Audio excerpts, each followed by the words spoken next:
yang berjudul Kepemimpinan dalam Pandangan Islam. Baiklah, saya akan menjelaskan materi tentang perbedaan manajer dan pemimpin. Pemimpin perusahaan akan mengepalai organisasi secara keseluruhan, sementara manajer hanya membawahi sekelompok karyawan dengan tugas-tugas yang spesifik. Namun demikian, seorang pemimpin maupun seorang manajer, keduanya sama pentingnya untuk menjamin keberlangsungan hidup suatu perusahaan. Baik, selanjutnya karakteristik perbedaan manajer dan pemimpin. Yang pertama yaitu fokus utamanya, pemimpin membangun visi, manajer membangun tujuan. Yang kedua, fleksibilitas, yang pemimpin berinovasi, manajer mempertahankan. Yang ketiga, ide gagasan, pemimpin ide atau gagasan diwujudkan karyawan, sedangkan manajer mewujudkan ide atau gagasan pemimpin. Yang keempat, pemimpin mengambil risiko, manajer mengatur risiko. Yang kelima, fokus operasional, pemimpin fokus pada proses, manajer fokus pada hasil. Yang keenam, tujuan, yaitu pemimpin misi jangka panjang, manajer mematuhi misi pemimpin. Yang ketujuh, karyawan, pemimpin pengikut, sedangkan manajer bawahan. Sekian dari saya, selanjutnya akan disampaikan oleh rekan saya. Definisi kepimpinan. Secara terminologi, kepimpinan diartikan sebagai kemampuan untuk menggerakkan orang lain dengan mencapai tujuan tertentu yang telah ditetapkan. Pandangan lain dari kepimpinan adalah kemampuan untuk mempengaruhi suatu kelompok dalam mencapai sebuah visi atau tujuan yang ditetapkan. Sumber dari pengaruh tersebut bisa pengaruh formal ataupun non formal, dan juga ditegaskan bahwa tidak setiap pemimpin adalah manajer dan juga sebaliknya bahwa tidak setiap manajer merupakan pemimpin. Teori kepimpinan. 1. Kepimpinan karismatik. Kepimpinan karismatik adalah mereka yang menghadapi krisis, berada dalam keadaan stres, atau bila hidupnya merasa terancam. Misalnya orang yang percaya diri dan meragukan harga dirinya. Ia lebih mudah menerima arahan pimpinan daripada caranya sendiri untuk mencari arah atau berpikir. Kedua, kepimpinan transaksional. Pimpinan yang membimbing atau memotivasi para pengikut mereka pada arah tujuan yang telah ditetapkan dengan cara memperjelas peran dan tugas mereka, di mana pemimpin mendorong kepatuhan. Pemimpin bekerja dengan cara memperhatikan kerja karyawan untuk menentukan kesalahan dan penyimpangan. Yang ketiga, kepimpinan transformasional adalah gaya kepemimpinan yang menginspirasi perubahan positif pada para pengikutnya. Umumnya pemimpin dengan gaya pemimpinan transformasional sebagai individu yang energik, sangat antusias dan bersemangat. Keempat, kepemimpinan etis merupakan esensi dari kepemimpinan, dan para pemimpin yang berkuasa dapat memiliki kuasa yang besar pada kehidupan para pengikutnya dan menentukan nasib organisasi.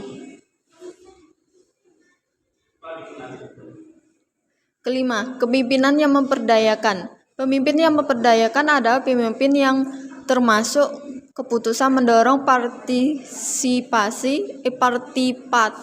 partipatif kepemimpinan dengan contoh berbagi informasi pelatih dan menunjukkan kepedulian terhadap karyawan. Keenam, kepemimpinan spiritual berhubungan dengan berkomitmen untuk mencintai, bersikap jujur dan sederhana, serta melakukan perubahan dalam dunia ini. Kepemimpinan berbasis spiritual sebagai salah satu cara agar hidup tidak egois dan mengubah cara berpikir dari apa yang bisa kita peroleh menjadi apa yang bisa kita berikan. Baik, materi selanjutnya yaitu kepemimpinan dalam Islam. Adalah orang yang membangun visi dan tujuan. Muhammad 2021. Dalam Islam, menjadi pemimpin adalah sebuah amanah serta tanggung jawab yang tidak hanya dipertanggungjawabkan kepada bawahan yang dipimpin, namun juga dipertanggungjawabkan kepada Allah Subhanahu wa taala. Sehingga pertanggungjawaban pemimpin dalam ajaran Islam tidak hanya pertanggungjawaban horizontal formal kepada sesama manusia, namun juga berupa pertanggungjawaban vertikal moral, yakni mempertanggungjawabkan kepada Allah Subhanahu wa taala. Berbicara kepemimpinan dalam ajaran Islam, sebenarnya tidak hanya sekedar menjadi pemimpin yang menyenangkan, namun fokus pada bagaimana menjadi pemimpin yang bertanggung jawab, sekaligus amanah sebagai tugas yang berat dan harus diemban dengan sebaik-baiknya. Baik, saya akan melanjutkan materi selanjutnya, yaitu dasar kepemimpinan Islam. Yang pertama ada dasar tauhid, adalah dasar dalam menegakkan ketauhidan atau kalimat tauhid sehingga memudahkan dalam penyebaran Islam. Prinsip tauhid sendiri sebagai salah satu prinsip dasar dalam kepemimpinan Islam. Kedua, dasar persamaan derajat, menjelaskan bahwa sesama umat manusia memiliki derajat yang sama di hadapan Allah Subhanahu wa taala, dan yang membedakan antara manusia satu dengan lainnya hanyalah ketakwaannya kepada Allah Subhanahu wa taala. Yang ketiga, dasar persatuan Islamiyah, adalah semangat dalam menggalang serta mengukuhkan persatuan dan kesatuan umat Islam. Prinsip ini didasarkan pada Al-Quran Ali Imran ayat 103. Yang keempat, dasar musyawarah untuk mufakat.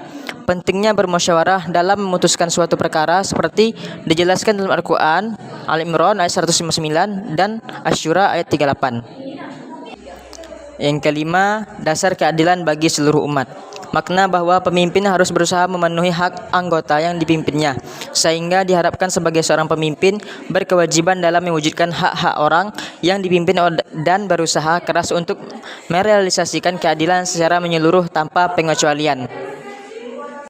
Sifat kepemimpinan dalam Islam. 1. Sidik jujur. Sifat yang dimiliki oleh seorang pemimpin karena benar atau jujur dalam perkataan serta perbuatan, sebagaimana dicontohkan oleh Rasulullah SAW. 2. Amanah, bertanggung jawab dalam menjalankan tugasnya. 3. Tabligh, kemampuan berkomunikasi dan bernegosiasi. 4. Fatanah, cerdas. Kesimpulan, hal lain yang perlu diperhatikan adalah adanya prinsip-prinsip dasar dalam kepemimpinan Islam adalah musyawarah untuk mencapai mufakat, pemimpin yang adil dan mendorong kebebasan berpikir. Bahwasanya pemimpin Islam bukanlah kepemimpinan diktator dan tanpa melakukan koordinasi, tetapi berdasarkan pada prinsip-prinsip Islam, bermusyawarah untuk mencapai mufakat secara objektif dengan penuh rasa hormat, membuat keputusan yang adil. Baiklah, sekian presentasi dari kami. Lebih dan kurangnya mohon maaf. Wabillahi taufiq wal hidayah. Wassalamualaikum warahmatullahi wabarakatuh.